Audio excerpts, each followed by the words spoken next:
Hello friends, Archangel with Crypto Angel here. And as you may have heard, the Woofpaper version 2.0 has been released on the ShibaToken.com website. And we'll dive into that real quick. And I haven't, I've glanced through this briefly, but I just wanted to bring it up and compare it quickly to the old Woofpaper. And I'll end up doing a full read through and some more in-depth analysis at a future time, but I wanted to look at this with you and go over any of the significant changes. So what we're really going to try and focus on right now is what the numbers are here. And it looks like the 1,000 bone per block during the liquidity event is still the right number, but we've also got 50 bone per block will be minted and distributed to berry pools, and 100 bone per block will be minted and distributed to the development wallet. So with that, I don't think we've had any further information on that other than we knew that 100 bone per block was going to be issued to the development wallet, but we did not get that the 50 bone per block were going to be sent to the berry pools. So again, I guess I probably should have labeled these as version 2 and version 1, but we're going to just roll with it and see what we can find out from here. So it looks like 3%, we can see that these numbers have changed a little bit. 3% of the total bone per block will be allocated to the SHIB staking pool. 0.1% of all Ethereum transaction fees will be going to the SHIB staking pool, which that has been reduced from 0.3, I believe. We'll come over here and take a quick look. And yes, 0.3% all Ethereum transaction fees. So the Ethereum transaction fees have been reduced. However, you will be getting part of 0.05% of swap fees converted into SHIB. So I'm not sure if that's part of this number here or part of another number, if it adds up to 0.15 or if it just stays at 0.1 as a total. So we can see that we do have a difference on the berry of SHIB. So we will be getting more additional SHIB and a little less Ethereum there. So with the dig, I believe that still stays the same.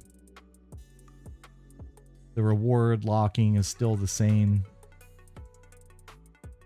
And actually not a whole lot of detail there. So we'll dive in over here. And it's just going to be the allocated pair rewards that I believe this gets here. So SHIB, I believe we have seen those changes on the berry and not so much on the dig. So now we'll go to Leash. And when you bury Leash, you're going to get 1% of the total bone per block as a reward and part of 0.05% swap fees converted into Leash. So instead of, I believe what the last paper said was 0.5% bone minted per block was going to be a part of the Leash staking pool, that has been upped to 1%. So that's double. And you will also get 0.05% of that converted into Leash. So you will be getting bone and Leash for your berry. So I think that's a very significant change from the version 1 paper. Now we knew the 1% was coming based on some conversations in the Discord channel, but this conversion into Leash we did not know about at the time. And the digging pool, it looks like the 0.0 or 0.1% of wrapped BTC and 0.1% of USD swap transactions, I believe those have been reduced from the 0.3. We'll look over here.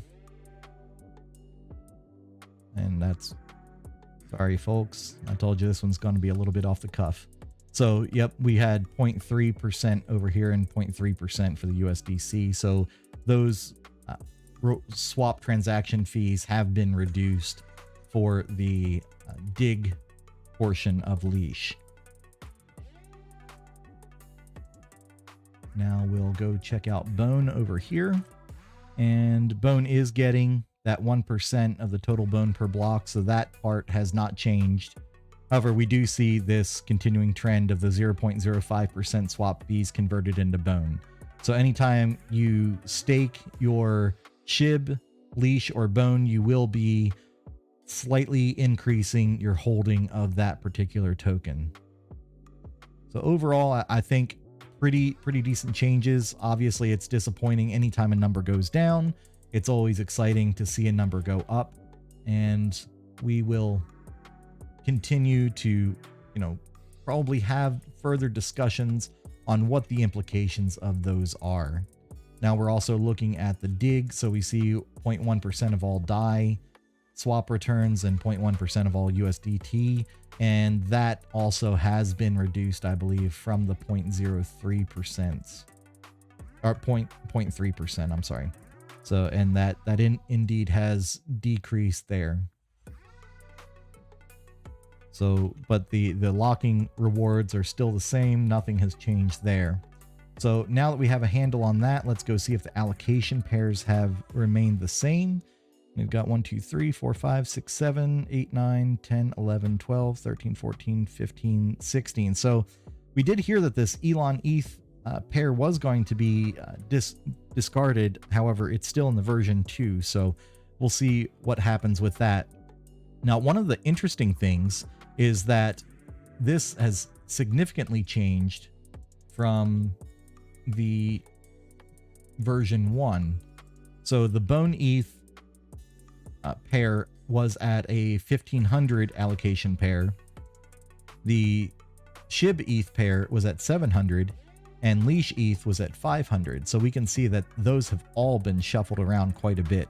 So Bone ETH is now at 3000 for its allocation pair, 700 for the Leash ETH, and 500 for the SHIB ETH. So these two have been swapped.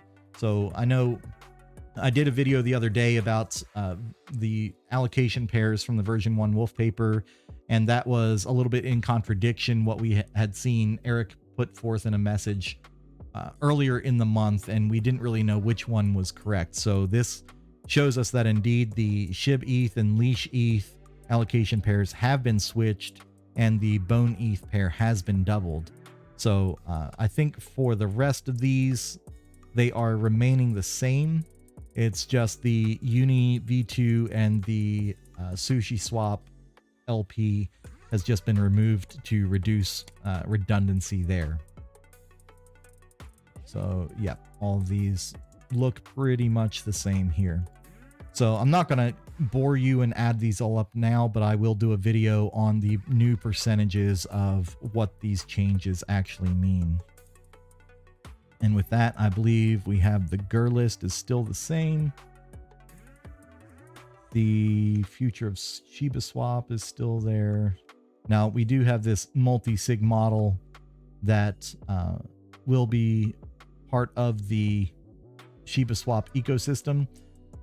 I'm not going to go over this right now, but we'll dive into that later. And this is probably why they didn't want to put this out until Shiba Swap was getting ready to be launched, because they're publishing these multi-sig addresses. And we've got the rough map. It doesn't look like much has changed there, and the conclusion. So with that, I will let you dive into this yourselves, and I'm going to go into this a little bit more to find out what information has changed. I think we went over all that, but again, I'm going to put forth a full reading as well as some more in-depth analysis of what these changes that we've gone over actually mean. So with that, I hope you've enjoyed this content. Archangel out.